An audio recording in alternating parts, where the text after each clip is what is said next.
Endoveso. Kugenda mu mukaaga tifama ekintu eky'omuziki. Endoveso. Bit FM katugendeko mu Ndoveso. Yagamba atya.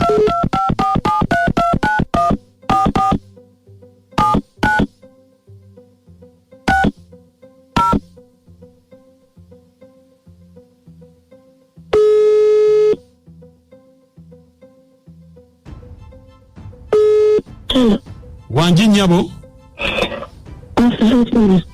Bulungi nyabo wasizota nyabo.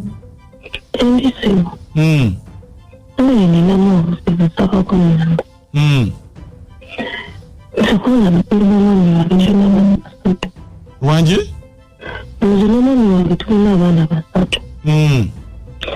Naye omwana wange tayagala nyongere kuzaala kyokka nze njagala okwongera okuzaala. Naye okuba omuntu okulaba okutakkaanya obwo n'omwami wange okukaayana okwo ati tajja ayambala bokisaazi ayambala nika zange tuli mu myaka ebiri olubuto ogamba ndulabako Wanji kati njagala kunyamba manyi omusawo gwe yagendako omusawo wakyate anti ye ayambala kunika bwange ayambala nika zo ayambala nika zange takyayambala bokisaazi kati emyaka ebiri kyokka sekanolubuto kati gwe nolowooza nti alina gye yagenda ku muganga kati obadde oyagala kumanya ki? Njagala kumanya omusawo gye yagenda esibu okulemesa okuzaala esibu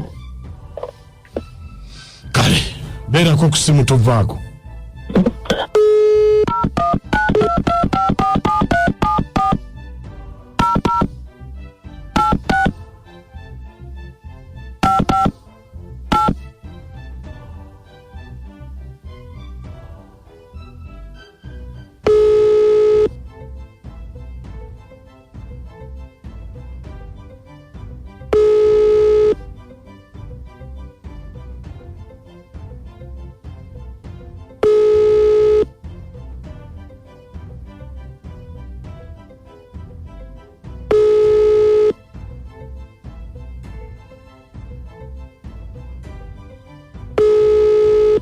Hello.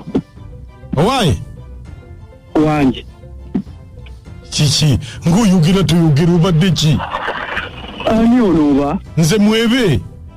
Mwebe. Mwebe wa? Mwebe. Ku dduuka. Wane wakiseka? N'obuuzi nga mbadde siitegedde wafuuse. Oli mbega. Nedda ndine mulwadde ssenyiga. Kisenyiga kyankutte. Kawala kange kansiize ssenyiga. Kamba malaya yo. Nze nkyali mu bwenzi munnange. Muwayiriza abaana baffe ne musuka gamba kamalaya kali kena. Kali akakazi. Gwe. Owaaye. Nina ekintu kye nalaba. Kikyali. Nene ndudde okukikubuuza nga kalemba ekyasooka ne kinenkyerabira naye nga buli lwemba njagala okigamba ensonyi zinkwata. Kikyali. Kiki oli ku bbala? Ndi ku bbala mwana ngenda wano nina akamotoka ke ngenda okutereeza. Anti kakati waliwo olwo wali okutamye bwoti nenkulaba ng'oyambadde empale y'abakazi ey'omunda. Mwebe. Empale eryawo ya bbulubbulu nga kuliko wange Wate weewummuza. Mwebe toddamu kwogera ku mpale. Toddamu kwogera ku mpale. Nze njina ekyenjigamba. Kati n'empale bankunyumize leka nkuleka ebintu bino. Sooka olinde gwe. Kiki anti nagiraba empale ng'ekunukidde ne nga muno omusajja bannange ategeera. Nakyusa dda. Anti Mwebe leka kankunyumize. Lumu ku makya sasooka nno bifaako mmwe ne bwe tuva kukira mu nzikiza. nga ngikwata nga njambala. Empale y'omukazi? Empale y'omukazi. Ntuuka eri ndaba mpulira empale nkwata ndi kabooda nga bw'obimanyi. Naye omanyi olunaku lwantambulira bitya. Nafuna sente mwebeze sigenda kuddamu kufuna mu ggwanga. Nafuna sente mpitirivu. Emirimu ne gijja nemira nengoba migobo. Kaakati ndowooza oba kiki ng'ate nkeera saajambala. Ate tebyafa byonna. Tewafuna? Yadde 10. Kunze kyeka empale yandibaamu enki? Emikisa. Natandika kwambala nze nkyali kwezo bokisa zammwe. Ndeka empale za mukazi wange ate kati nayiza akakodyo. Jajjamu. Nze nkyamu embeera. Tajoza na joza? Nendyoka ngayoza yake emikisa gyange gigende mu baafu. Nendyoka njoola byotegenda kuddamu kulaba. Waliwo n'ekikazi kali nkikwana kirina sente okimanyi. Nekigambo okimanyi. Kiri awaawo kirina kiduuka kisubula Japan. Ekikazi tekitawadde 10. Naye kati ne bwe manjagala obukadde 10.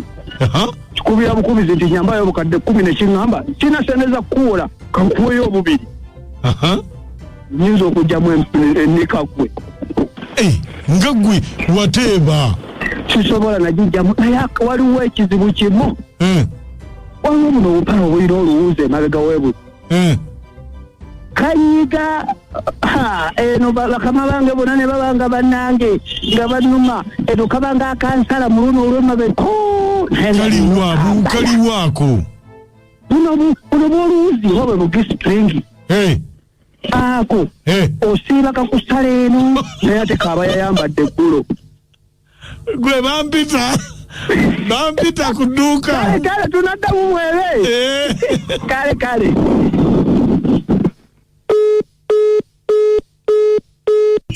Waliwo abantu nga mutuufu kuba basajja kubula balwadde temusisinkana ng'okukkiriza baakujja kwa batonda ne bakuteeka ku bintu kaakati ono obupale bwa mukazi we bweyisana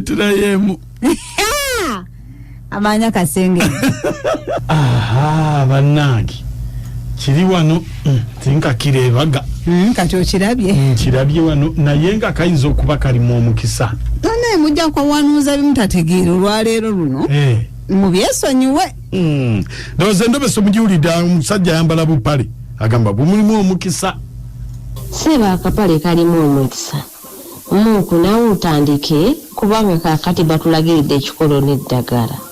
Newe n'ebigaaga we tutaatuuke nga tutaatuuke kati mumanya abasajja enkya bagenda ozikeereramu. Omuyimbi Nowera kwalina omuyimbi Queen Ismail nasaazimonika wammwe ababwambala kajjambo. Era temubujjaawo kuba ffe tubugula. Ono promota mutya Shapike Kyabye Matimu Santos kendi kwafulanda ne sayo mu Masaka. Batuwadde ekikolo n'eddagala. Mweweze nkubuulire. Nange kansooka engezese wano kanyambale mukole we lunaka. Kale bba. Mpulira kizibu kyagenda kukola. Alamuka ayiya bulamu ayiya ssente. Ng'oli yamukisa weesuneko empale zo zirimu omukisa. Omukyalo kyeyabikiriza ayamba bayambala bwe yayambala ku mpale zo.